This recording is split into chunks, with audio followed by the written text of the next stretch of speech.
사도행전 24장입니다. 사도행전 24장 24절부터 27절 말씀까지 제가 봉독을 해드리도록 하겠습니다. 수일 후에 벨릭스가 그 안에 유대 여자 드루실라와 함께 와서 바울을 불러 그리스도 예수 믿는 도를 듣거늘 바울이 의와 절제와 장차 오는 심판을 강론하니 벨릭스가 두려워하여 대답하되 지금은 가라. 내가 틈이 있으면 너를 부르리라 하고 동시에 또 바울에게 돈을 받을까 바라는 고로 더 자주 불러 같이 이야기하더라. 이태가 지난 후 보르기오 베스도가 벨릭스의 수임을 이어가더니 벨릭스가 유대인의 마음을 얻고자 하여 바울을 구류하여 두니라. 아멘. 진심으로 감사합니다. 이 시간 우리가 주의 말씀을 듣기를 원합니다. 마음의 문을 열어주셔서 성령의 교회들이 하시는 주의 음성을 듣게 하옵소서. 학자이어를 주셔서 말씀을 잘 전하게 하시고 지혜로운 듣는 마음을 주셔서 말씀을 듣고 깨달아 알게 하시고 말씀 우리의 삶에 큰 기쁨이 되게 하시고 위로가 되게 하시고 힘이 되게 하옵소서. 예수님 이름으로 기도하옵나이다. 아멘. 할렐루야. 자, 우리 옆에 있는 분들과 하나님 우리와 함께 하십니다. 인사하겠습니다. 하나님 우리와 함께 하십니다. 할렐루야. 사람이 죽기 전까지 세 번의 기회를 받게 된다라고 하는 속설이 있죠. 어쩌면 능력이나 운보다 더 중요한 것은 기회를 잡는 것이 아닐까 생각이 됩니다. 그러나 준비되지 않은 자에게는 여러분들이 능력도 운도 기회도 아무런 의미가 없다라고 하는 사실입니다. 그래서 혹자는 인생을 기회라고 표현을 합니다. 기회를 잘 잡은 사람은 성공할 수 있을 것이고 기회를 놓친 사람은 실패할 수밖에 없겠죠.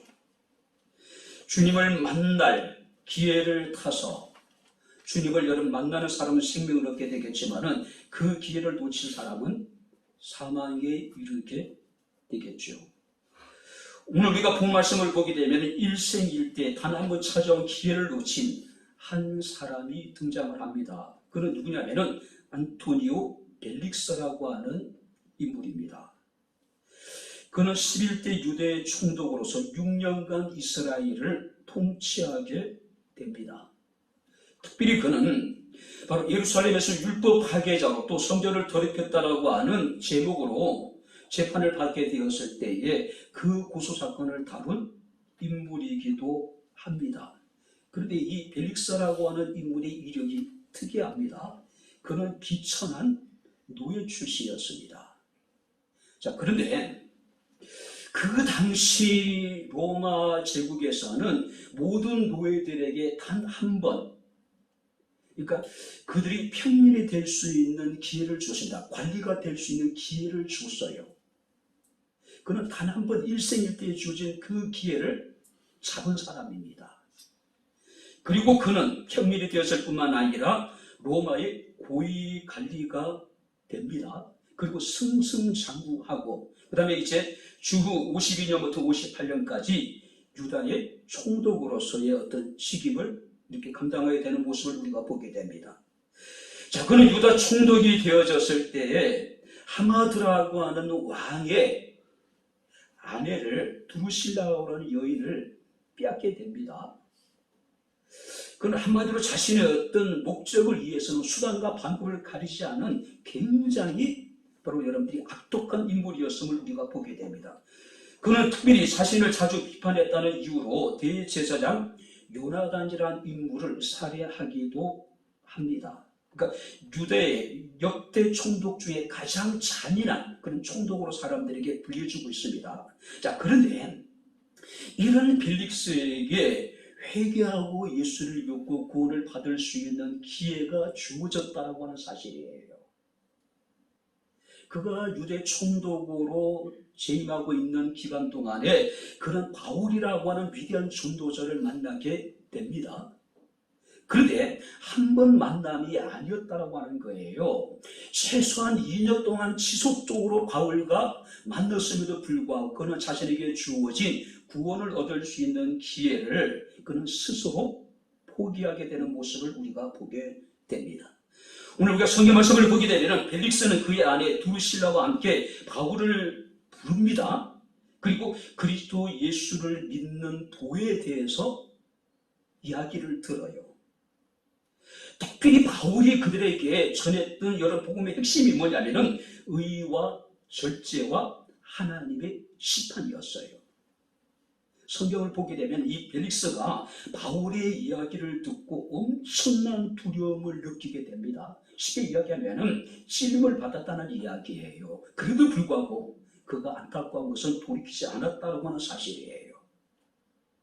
의도적으로 자신의 어떤 두려운 감정을 억누르고 바울에게 돈을 요구하기도 하고 그는 바울을 정치적인 목적으로 이용하는 모습까지 우리에게 보이고 있습니다. 의와 절제와 심판에 대해서 말씀을 듣고 두려웠음에도 불구하고 자신의 탐욕을 위해서 자신의 어떤 정치적인 어떤 안위를 위하여서 오히려 바울을 이용하고 또 그는 스스로 자신에게 주신 일생일대 단 한 번의 기회조차도 포기하게 되는 모습을 우리가 보게 됩니다. 성경 말씀을 보게 되면 지금은 가라. 내가 틈이 있으면 너를 부르겠다라고 이야기를 해요. 몸은 이렇게 지적하고 있습니다. 너는 지금 가라. 그러나 결정적인 순간을 내가 취하여 너를 부르게 될 테니 그때 다시 오란 이야기예요. 하나님이 그에게 주신 단 한 번의 기회는 스스로 포기하고 자기 스스로가 결정적인 순간을 만들어서 너를 부를 테니 그때 내게 오라고 지금 이야기하고 있는 겁니다.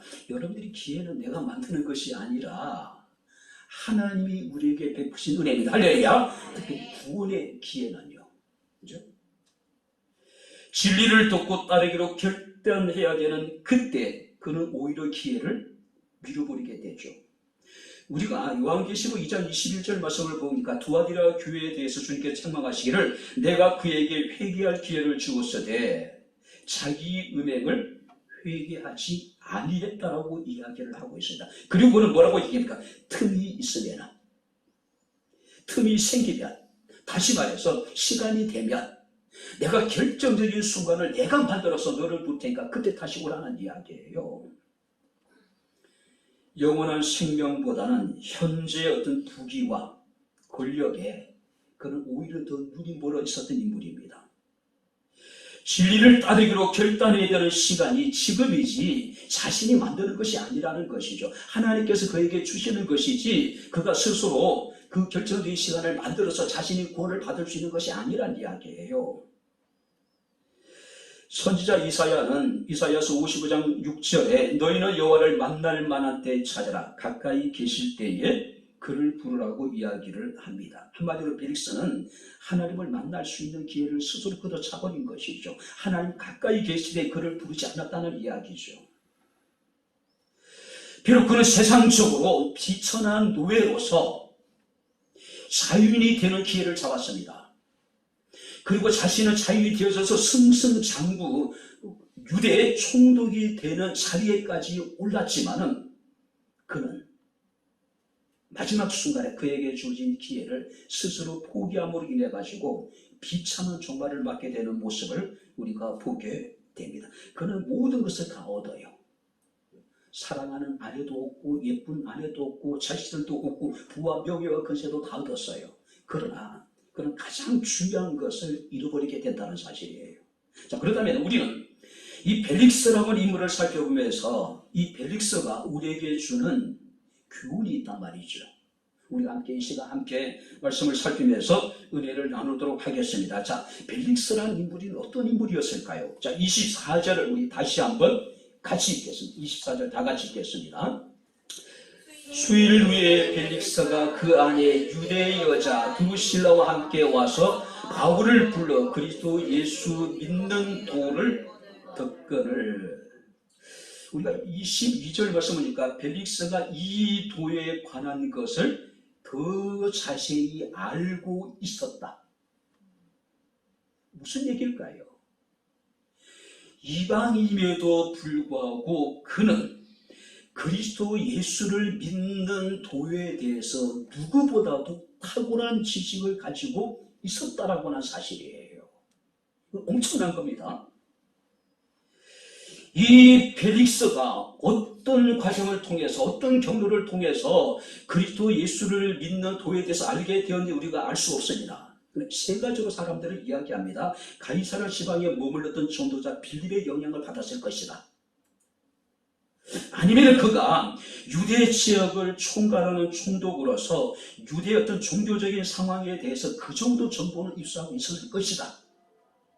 근데 대부분의 여러분들이 학자들은 아마 그의 아내였던 유대인 드루실라에 의해서 많은 영향을 받게 됐을 것이라고 이야기를 해요. 드루실라라고 하는 여인은 유대인으로서 당시 그리스도에 대한 여러분들이 믿음에 대해서 굉장히 관심이 많았던 여인인 것 같습니다. 많은 기록에 의하면요, 이 드루실라가 굉장히 바울을 이렇게 가까이 하기를 원했던 것 같아요.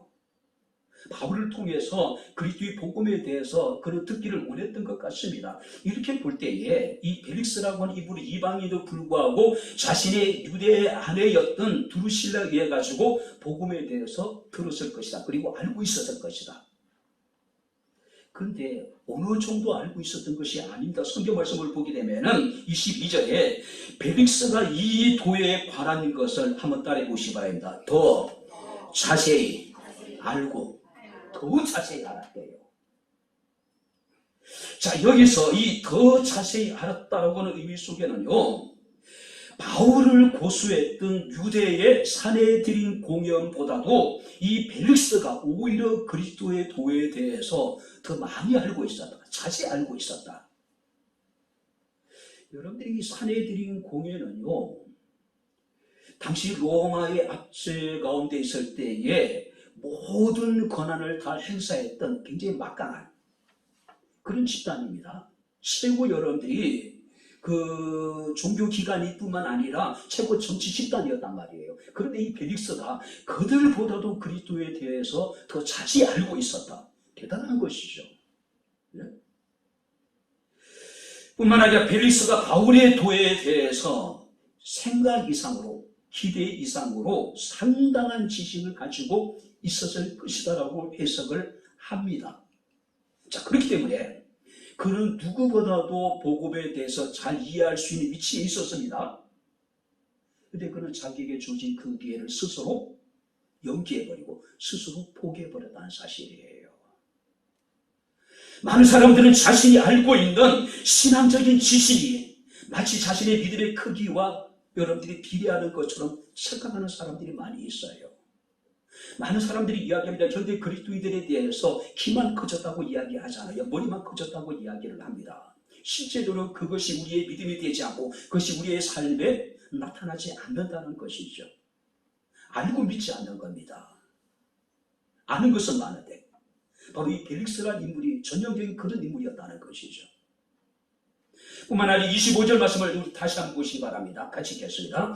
바울이 의와 절제와 장차오는 심판을 강론하니 벨릭스가 두려워하여 대답하되 지금은 가라. 내가 틈이 있으면 너를 부르리라 하고 말씀을 들었습니다. 그리고 그는 심판에 대한 두려움도 느낍니다. 복음에 대해서 알고 복음에 대해서 좀 더 알고자 여러분들이 열심도 있었습니다. 그리고 복음을 듣고 이 벨릭스라는 인물은 두려움도 느꼈어요. 굉장히 잔인하고 탐욕스러운 인물입니다. 불의한 사람이었어요. 지금 그와 함께 있는 드루실라라고 하는 여인도 정상적인 여러분들이 과정을 통해서 결혼한 것이 아닙니다. 결혼 1년밖에 되지 않는 여인을 꼬드겨서 자신의 아내로 삼은 파렴치한 인간이었단 말이에요. 그에게는 이미 2명의 아내가 있었습니다. 이 드루실라는 셋째 아내입니다. 이때 벨릭스의 나이가 60세였고 드루실라의 나이가 18세. 48세를 뛰어넘는, 두 세대를 뛰어넘는 두 사람이 결혼을 한 거예요. 바울은 이 사실을 알고 있었겠죠. 그래서 의와 절제와 하나님의 장차 오는 심판에 대해서 벨릭스와 두루실라에게 말씀을 선포합니다. 왜 바울이 이런 얘기를 했을까요? 이미 그는 그리스도를 믿는 믿음에 대해서 알고 있었습니다. 그들에게 필요한 건 뭡니까? 그 믿음이 실제 자신의 삶의 실제가 되는 것이죠.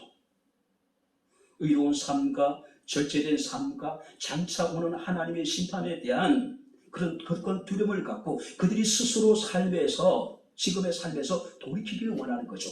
회개하고 하나님의 구원에 이르기를 원했다라고 하는 사실이에요.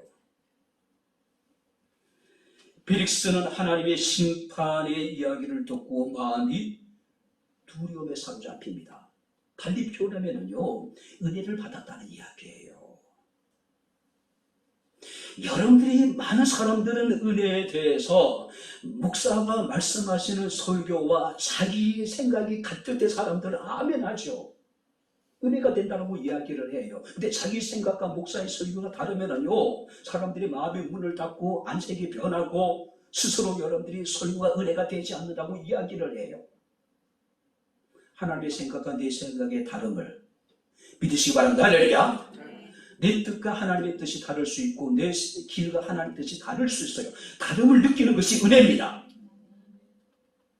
자, 여기서 벨릭스라고 하는 인물은 하나님의 말씀을 듣고 그 말씀에 은혜를 받았어요. 그리고 은혜를 받다 보니까 자기 자신을 돌아보게 되겠죠. 그리고 두려움을 느끼는 겁니다. 그렇게 잔인하고 돈밖에 모르고 권력밖에 모르는 펠릭스가 바울의 설교를 듣고 찔림을 받고 은혜를 받았다는 것이죠. 하나님의 역사가 아니면 결코 이런 일이 일어날 수가 없었겠죠. 그죠? 근데 펠릭스는 여기까지예요. 많은 사람들이 설교를 듣고 은혜를 받습니다. 마음의 감동이 와요. 문제는 딱 거기까지예요. 감동을 넘어서 변화로, 감동을 넘어서 감화로. 할렐루야. 구체적으로 삶의 변화가 나타나야 되는데 감동에 딱 머물러 버리는 것이죠. 그 이상의 여름 뛰어넘지 않는 겁니다. 왜요? 그 다음부터는 이제 자기 희생에 따라요. 수고가 따라요. 고통스러우니까요. 바로 결정적인 순간에 펠릭스는 바울로 하여금 지금은 가라고 이야기합니다. 내가 틈이 있으면 너를 부를 것이라고 이야기합니다. 아까 말씀드렸듯이 직역을 하면 너는 지금은 가라. 그러나 결정적인 순간을 내가 취하여 너를 부를 것이다. 하나님의 생각은, 하나님의 뜻은 이 시간 바울의 복음을 듣고 벨릭스가 두루실라가 변화되기를 원했는데 그들은 스스로 변화를 거부하고 있는 겁니다.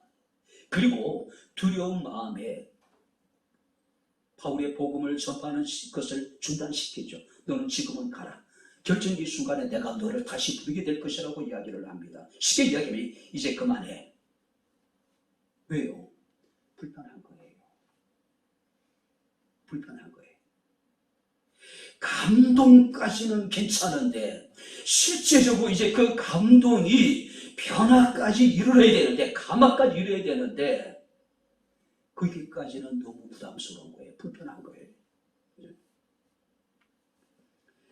문제는 두려움에 설교의 핵심을 끊었다고 하는 겁니다. 얼마나 그가 크게 두려워했는가를 우리에게 보여주고 있습니다. 자, 그렇다면 그가 바울의 말을 끊은 이유가 뭘까요? 이제 그만겠다라고 한 이유가 뭘까요? 한마디로요, 그는 아까 말씀드렸듯이 비천한 노예 출신이에요. 그는 노예의 비참한 삶이 어떠한 걸 누구도 잘 알고 있어요. 그죠? 자, 그는 정말로 천신만고 끝에 지금 이 총독의 자리까지 올랐는데 모든 것을 지금 내려놓기가 쉽지 않죠. 자칫 잘못하면 여러분들이 바울도 마찬가지였잖아요. 그는 여러분들이 최고의 여러분들 가말리엘이라고 하는 사람의 문화생이었습니다. 로마 시민권을 가지고 있는 사람이었습니다. 종교적으로 그는 여러분들이 흠이 없는 사람이었습니다. 혈통적으로 그냥 완벽한 사람이었어요. 그런데 그리스도를 만나고 난 이후에 바울은 자신의 모든 것을 다 배설물로 여기다. 왜? 그리스도를 아는 지식이 가장 고상하기 때문에. 그도 바울에 대해서 알고 있지 않았을까요? 혹시 내가 이 시간 바울이 전한 복음을 받아들이게 된다면 나도 저런 삶을 살아야 되지 않을까? 감옥에 갇히기도 하고 매를 맞기도 하고 사람들에게 핍박을 당하기도 하고.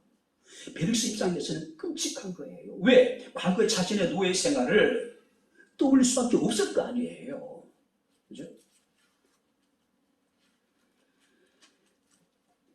벨릭스는 바울의 강설교를 듣고 찔림을 받았음에도 불구하고 반드시 해야 될 결단을 하지 않습니다. 왜요? 변화된 두려움이에요. 공포예요.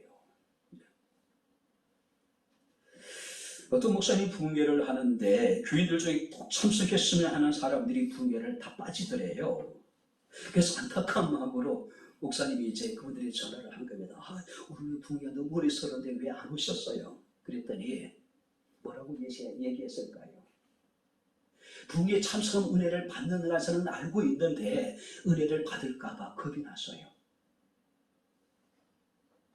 내가 은혜를 받으면 하나님께서 내게 무엇인가를 요구하실 것 같고 무엇인가 자신의 것을 내려놓게 만드실 것 같고 포기하게 만들 것 같아서 두려워서 은혜 받는 게 겁이 나는 거예요. 이 사람만 얘기일까요? 오늘 어쩌면 우리 주변에 많은 사람들이 같은 생각을 가지고 있어요. 그래서 너무 깊이 신앙생활을 하지 않으려고 하는 겁니다. 적당하게 예배 정도 참석하고 기본적으로 11조 정도 하고 주일 성수 정도 하고 종교적인 우리가 기본적인 의무는 그냥 하는 것으로 만족하는 거예요. 왜? 더 깊이 들어가면 하나님께서 우리에게 더 많은 것을 요구할 것 같아요. 용기가 안 나는 것이죠. 두려운 거예요. 벨릭스에게 나타난 두려움은 잠깐뿐이었습니다. 그는 결단하지 않습니다. 왜요? 그는 지켜야 될 것이 너무 많았어요. 그는 재물에 대한 욕심이 훨씬 더 컸기 때문에 그렇습니다. 그래서 죄가 없는 바울임에도 불구하고 2년 동안 구류시켜놓고 계속해서 바울에게 혹시 돈을 바랄까 하여 그를 자주 불렀다라고 이야기를 하고 있는 겁니다. 오늘 살아오는 성도 여러분들, 하나님의 말씀에 대해서 거룩한 두려움을 느꼈다면 그 다음 단계는 뭡니까? 감동을 넘어서 감화로, 느낌을 넘어서 변화로. 할렐루야. 이것이 그리스도의 삶이 되어야 되겠죠. 자, 뿐만 아니라 여러분들 우리가 26절, 27절 말씀을 보게 되면 이 벨릭스라는 인물은 동시에 바울에게서 돈을 받을까 바라는 거로 더 자주 불러 같이 이야기를 하더라. 벨릭스가 유대인의 마음을 얻고자 하여 바울을 구류하여 두니라. 탐욕스러운 전형적인 기회주의자의 모습을 우리는 벨릭스를 통해서 볼 수가 있는 겁니다. 오직 그가 추구했던 것은 자신의 정치적인 안정이에요. 자신의 권력에 안위만을 지금 추구하고 있는 거예요. 바울에게서 돈을 받고자 바라는 거로 더욱 자주 불러 이야기를 하더라. 자, 바울에게 무슨 얘기를 했을까요? 더 이상 의와 절제와 하나님의 심판에 대해서는 아마 그가 원하지 않았을 것 같아요. 힘든 수감 생활하고 있는 바울에 대해서 힘드냐, 네가 어떻게 나에게 조금 호의를 베풀면 내가 너에게 배려해 줄 수 있다, 아마 이런 식으로 끊임없이 회유하고 협박하고 막 그러지 않았을까요? 야, 지금 유대인들이 너를 놓아주면 너를 죽일 수 있는데 내가 너를 지금 보여주는 게 아니겠느냐고 이런 식으로 이야기하지 않았을까요? 처음에 재판이 열렸을 때에 벨릭스는요, 천부장 루시아라고 하는 인물이 오면은 그때 재판을 계속하겠다고 하고 지금 재판을 여러분들이 중단시킨 상태, 휴정시킨 상태예요. 그리고 2년 가까이. 우리나라도 그렇잖아요. 정치적 예민한 문제에 대해서는 법원이 의도적으로 아니면 검찰이 의도적으로 재판을 시키잖아요. 그 가장 좋을 때, 적절할 때 딱 재판을 속개하죠. 그리고 판결을 내잖아요. 지금 여러분들이 이 벨릭스라고 하는 인물도 그런 인물이었습니다. 의도적으로 2년 동안 재판을 휴정한 상태입니다. 2년 동안이에요. 그리고 그 기간 동안에 이 바울은 어느 정도 자유가 주어져 있지만 그래도 구류되어져 있는 상태. 아마 가택연금 정도 우리가 이야기할 수 있겠죠. 얼마나 불편하겠어요. 빨리 재판이 끝내서 어찌됐든 결과가 나와야 되는데 얼마나 지루하겠어요. 그렇죠? 쉽게 납득이 되지 않는 부분입니다. 여기에는요, 벨릭스의 개인적인 욕심과 정치적인 목적이 함께 포함되어 있는 거예요. 우리가 성경 말씀을 보게 되면은 바울에게서 돈을 받을까 하는 고로 여기서 바울에게서 뭘 바랬답니까? 돈을 바랬대. 뇌물을 기대했대요. 뇌물을. 그죠? 이 벨릭스가 바울을 구려하고 수시로 바울을 부른 이유가 바로 여기에 있는 겁니다. 정말로 순수한 마음으로 복음을 듣고자 바울을 부른 것이 아닙니다.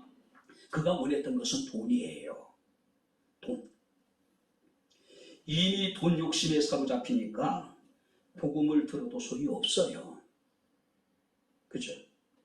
돈 받을 생각부터 하고 있으니까 더 이상 복음으로 들리지 않는 거예요. 이건 오늘 마찬가지입니다. 돈에 매이다 보면은 주일이라든지 하나님의 뜻이라든지 하나님의 은혜는 여러분들이 귀에 들리지 않아요. 왜요? 돈이 모든 것을 다 가로막고 있기 때문에. 그렇지 않습니까? 자, 벨릭스가 2년 동안이나 바울을 구류해 놓고 집요하게 돈을 받은 이유가 무엇일까요? 들리는 소문에 의하면 바울이 이방 교회들을 다니면서 흉년을 당한, 기근을 당한 예루살렘 교회를 돕기 위한 구제 헌금을 가지고 들어왔다는 소식을 들은 거예요. 분명히 바울의 일행에게는 적지 않은 구제금이 있다는 사실을 이 벨릭스가 알고 있었던 거예요. 그래서 2년 동안 죄가 없음에도 불구하고 가둬놓고 수시로 바울을 불러서 이야기를 나눈 겁니다. 특히 우리가 여러분 23절 말씀을 보게 되면 바울을 구류했음에도 불구하고 바울의 친구들이 바울을 돕는 것을 금하지 말아라. 무슨 얘기일까요? 여러분들이 가택연금 시켜놓고도 바울의 친구들이 바울을 찾아오는 것을, 바울을 돕는 것을 금하지 말라고, 막지 말라고 이야기를 해요. 왜 그랬을까요? 바울의 환심을 사고 바울의 친구들의 환심을 사서 그들로부터 무엇인가를 얻고자 원하는, 그들이 뭐예요? 돈이잖아요.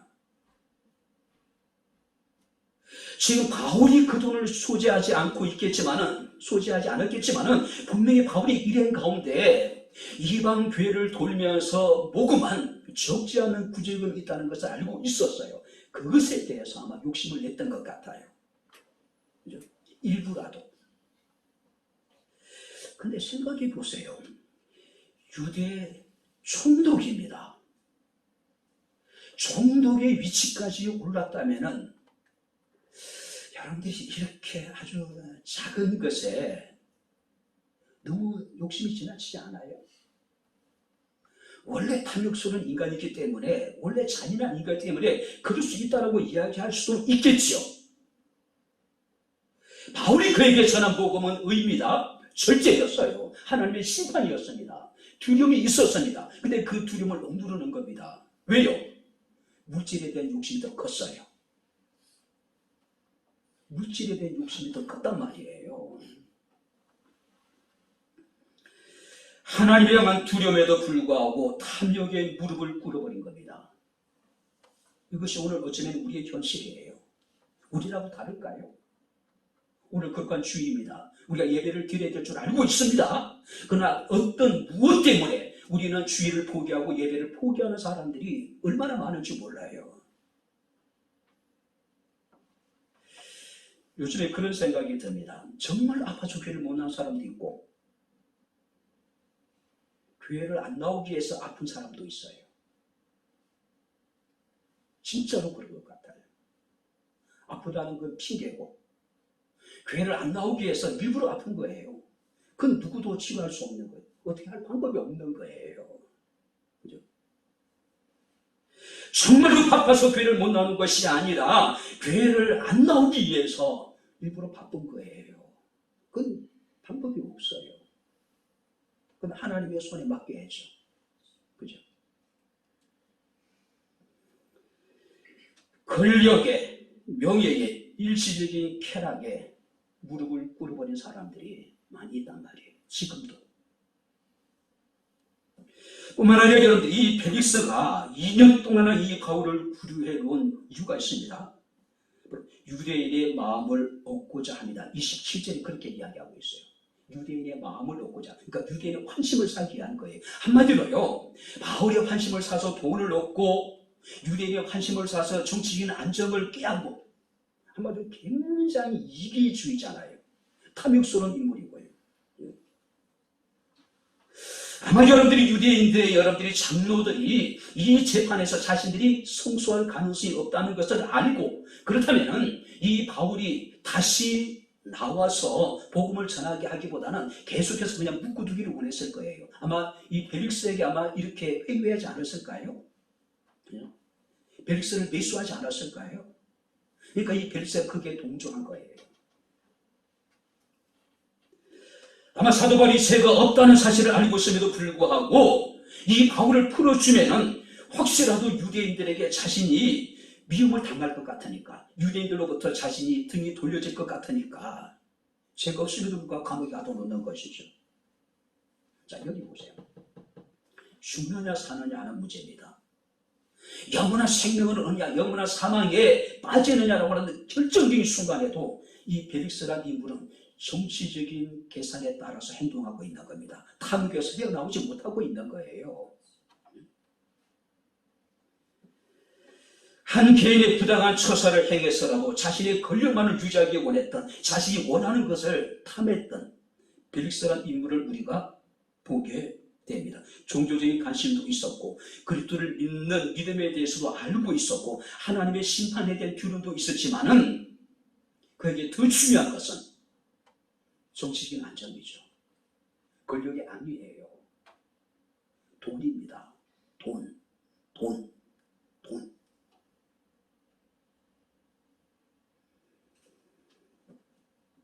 그러나 그는 가장 중요한 것을 잃어버리게 됩니다.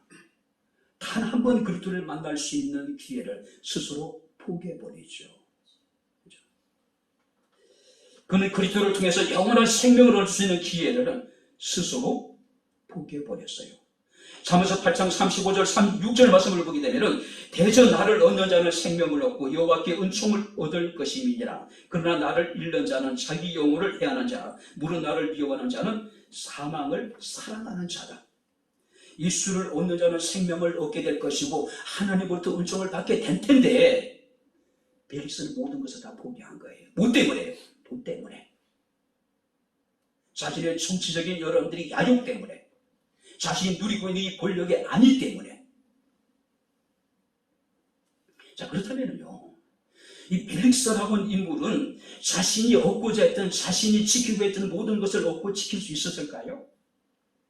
근데 불행하게도 그는 아무것도 얻지 못해요. 아무것도 지키지 못합니다. 벨릭스는 27절 말씀을 보니까 이태가 지난 후에 부르기오 베스도가 벨릭스의 수임을 이어받았다. 무슨 얘기냐면 벨릭스가 로마 황제 네로에게 소환을 당해서 로마로 들어가요. 소환을 당합니다. 자, 당시에 이 가이사라는 지역에 어떤 일이 벌어지게 되냐면은 가이사라에 이 그리스 사람하고 유대인들이 충돌이 일어나게 돼요. 이 가이사라의 어떤 경제권은 대부분 유대인들이 쥐고 있었습니다. 자, 근데 그리스 사람 입장에서는요, 이 가이사라는 이 외국의 부대가 주둔하고 있는 또 여러분들이 총독이 있는 곳이었단 말이에요. 그러니 그들은 그곳을 자신들의 땅이라고 생각한 거예요. 그다음에 서로 갈등하고 반복하다가 나중에 엄청난 무력 충돌이 벌어지게 됩니다. 그때 이 벨릭스가 무리하게 군대를 동원해가지고 유대인들을 탄압하기 시작합니다.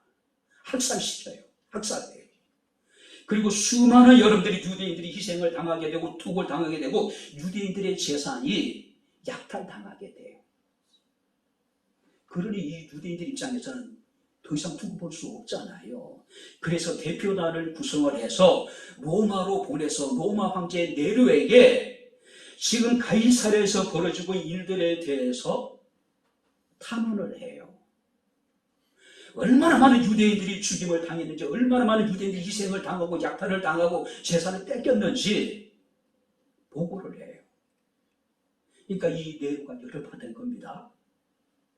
그래서 벨릭스를 로마로 소환을 한 거예요. 그리고 그 후임으로 베스도라고 하는 인물을 다시 보내게 된 겁니다.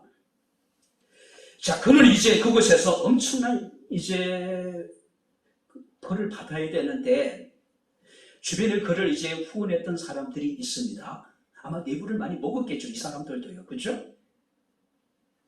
그 사람들의 어떤 도움으로 인해가지고 이제 아주 중한 형벌을 면하게 됩니다. 자, 그럼에도 불구하고 그는 자신의 아내 두루실라와 그 아들 아그리빠라고 하는 아이와 더불어서 베수비오라고 하는 지역으로 추방을 당해요. 베수비오. 그런데 그곳에서 엄청난 화산이 폭발을 해요. 여러분, 이 화산을 배경으로 한 영화가 있습니다. 폼페이 최후의 날. 폼페이 도시 자체가 화산재에 완전히 묻혀버리는 그런 엄청난 대화산이 벌어지게 돼. 이때 화산재에 덮여준 것이 아니라 화산이 폭발하면서 흘러내린 용암에 벨릭스와 그 아내 두루실라와 그 아들 아그리빠가 그냥 매몰되어서 죽어버렸다는 것이죠. 그러니까 흔적도 찾아볼 수 없도록. 벨릭스는 스스로 생각하기를 자기 자신이 결정적인 순간에 바울을 불러서 그리스도를 믿는 믿음의 도에 대해서 듣기를 원했지만은 그런 연기된 기회, 그가 다시 반드시 찾아올 거라고 생각했던 결정적인 순간을 맞이하지 못하게 된 거죠. 이제 말씀을 마치도록 하겠습니다. 이런 이야기가 있죠. 돌아오지 않는 것들이 세 개가 있다고 이야기하죠. 첫 번째는 뭡니까? 화살. 여러분들이 화살은 관역을 향해서 겨누고 또 여러분들이 이제 시위를 떠난 이 화살은 그 방향을 변하지 않죠. 정지하지 않습니다. 곧장 날아가서 목표물에 적중하게 되죠. 한번 시위를 떠난 화살은 다시 돌아오지 않습니다. 또 하나는 성급하게 내뱉었던 우리의 말들. 말을 해놓고 자기는 잊어버려요. 그러나 말을 들은 사람들의 마음에 그것이 새겨지게 되죠. 여운을 남기게 되죠. 긍정적인 영향을 미칠 수도 있을 것이고 부정적인 영향을 미칠 수도 있을 것이랍니다. 있죠? 다시 돌아오지 않아요. 돌아온다면 비수가 돼서 돌아올 가능성이 많이 있겠죠. 또 하나가 뭐냐면 기회라고 이야기를 합니다. 한번 놓친 기회는 다시 얻기가 쉽지 않다는 이야기예요. 여러분들이 사도행전 26장 말씀을 보게 되면 아그리빠라고 하는 임금이 왕이 등장을 합니다. 이 아그리빠가 벨릭스와 더불어서 바울을 신문하는 기회가 주어져요. 그런데 바울이 재판에서 신문을 받으면서도 복음을 전해요. 누구에게? 벨릭스뿐만 아니라 아그리빠 왕에게. 그 복음을 들은 이 아그리빠가 바울에게 뭐라고 얘기냐면은 내가 적은 말로 나를 권하여 그리스도인이 되게 하려 하는도다. 쉽게 얘기하면 무슨 얘기냐면 와, 내가 자칫 잘못하면 그리스도인이 될 뻔했네. 아그리빠라는 인물이 복음을 듣고 그가 그리스도인이 될 뻔했대요. 그리스도인이 될 뻔했다는 거죠. 한마디로 아그리빠는 야, 큰일 날 뻔했네. 내가 정신 안 차리고 내가 바울의 이야기를 듣고 현혹돼서 내가 그리스도인이 되겠네? 될 뻔했다. 그 안도의 한숨을 내쉬고 있는 거예요. 세상에서 여러분들이 가장 불행한 사람이 누구라고 생각하십니까? 그리스도인이 될 뻔했던 사람들. 할렐루야. 근데 되지 못한 사람. 그리스도인이 될 뻔한 기회가 있었는데 그 기회를 놓치고 그리스도인이 되지 못한 사람들이 세상에 가장 불행한 사람이에요. 여러분들, 머리 있지 않습니다. 우리 주변에 얼마든지 그런 사람이 있어요. 내 가족이 될 수 있고, 친척이 될 수 있을 것이고, 형제가 될 수 있을 것이고, 자식이 될 수 있을 것이고, 부모가 될 수 있을 것이고, 우리의 가장 가까운 사랑하는 사람을 가장 불행한 사람으로 만들어서는 안 되겠죠. 그리스도인이 될 뻔했던 사람으로 만들어서는 안 되겠죠.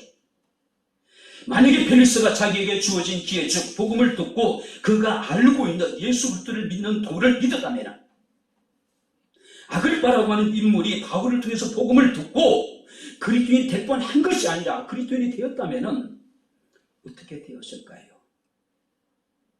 그런데 펠리스도, 아그리빠도 결국 그들은 마지막 무턱을 넘지 못한 것이죠. 될 뻔했다가 안 됐고, 마지막 기회를 줬음에도 불구하고 감동을 넘어서 가마까지 가야 되는데 그는 포기해버린 것이죠. 한마디로 그들은 모두가 다 그리스도인이 될 뻔했다가 못된 사람들, 이 세상의 인류 역사에서 가장 불행한 인물들이라는 것이죠. 이제 말씀을 마치도록 하겠습니다. 세상에는 가장 중요한 세 가지 금이 있다고 이야기를 하죠. 물론 현금이겠죠. 저도 현금 좋아요. 황금 좋아요. 가끔 여러분들이 요한이가 11조로 바친 황금 열쇠 15돈입니다. 보면 멋있잖아요. 주머니가 빵빵하면 은혜가 되죠. 그렇지 않아요?